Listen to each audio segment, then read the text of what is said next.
So today I'm going to be talking about this little beauty here, this book, which I absolutely adore. I saw the movie yesterday and I really liked it. I liked, if you like Baz Luhrmann, I think it's a good film to go and see. It's just 99% of the movie straight out of the book. The dialogue, the scenery, oh, the set was amazing.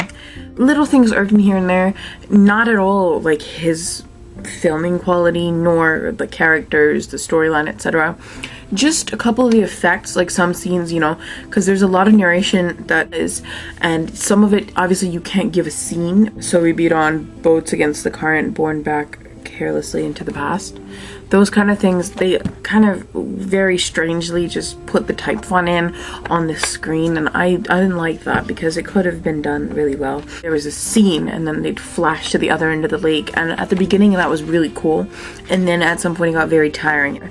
But enough about the movie. We'll talk about this book because I really like this book. I think Gatsby's seen the world for what it is, but I think he's at a loss when it comes to Daisy because it's Daisy and he's in love with her and he feels that he's married to her, and she told him, let's run away, and he said, no, we must live here respectably, because that's what preys on Gatsby, the need for recognition from people, and the fact that he had Daisy in his arms was not enough. He needed her to not be his other woman. He needed her to just be his. Nick and Gatsby, is that allowed? I don't care if it's not allowed. I really ship it.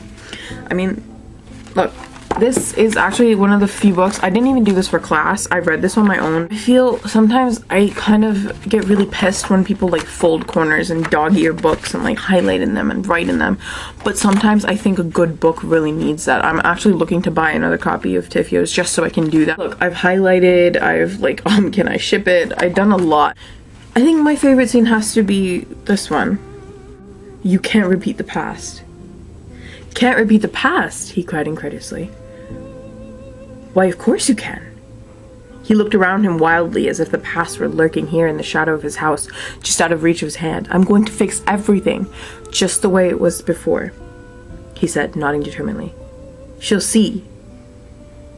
He talked a lot about the past, and I gathered that he wanted to recover something, some idea of himself perhaps, that had gone into loving Daisy. His life had been confused and disordered since, but if he could just once return to a certain starting place and go over it all slowly, he could find out what that thing was.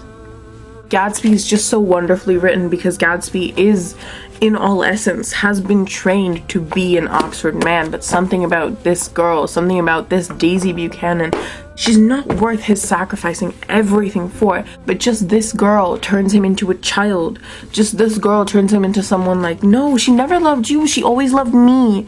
This Oxford educated man who was never really Oxford educated, only acted so just for her. He did all of this insanity just for her because he is intelligent. Jay Gatsby, I believe, is an intelligent man. He's clever and he has a realistic approach to the world, except when it comes to Daisy Buchanan, a girl so worthy of his love yet not worthy at all because she's only human, as is he, and that's why The Great Gatsby has to be one of my favorite books.